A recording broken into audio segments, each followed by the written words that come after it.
Welcome to our channel. Today we how to set up audio recording with AVFoundation in SwiftUI step by step clearly. First, open your Xcode project and ensure you have SwiftUI set up. Navigate to your project settings and check that AVFoundation is included in your project. Import AVFoundation at the top of your SwiftUI file. Create a new class that conforms to the Observable Object Protocol. Within this class, define a property for audio recorder of type AVAudio recorder.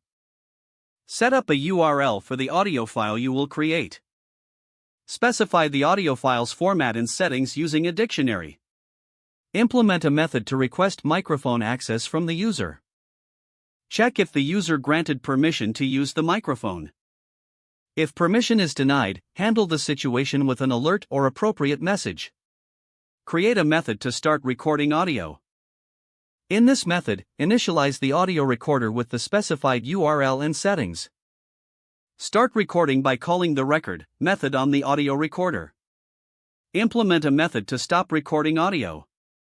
Call the stop method on the audio recorder to end the recording session. Now, create a user interface using SwiftUI. Add buttons to start and stop the recording.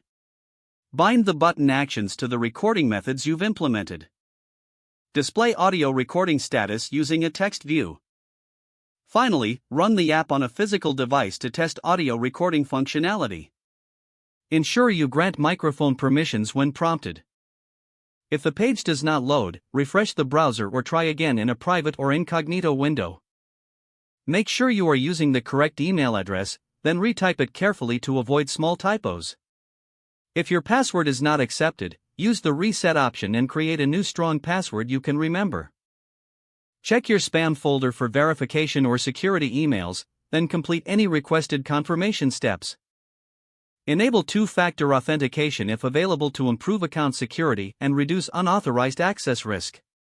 After signing in, review your profile details so your contact information and settings are accurate and current. If you see an error message, note it down and try again after restarting your device and internet connection.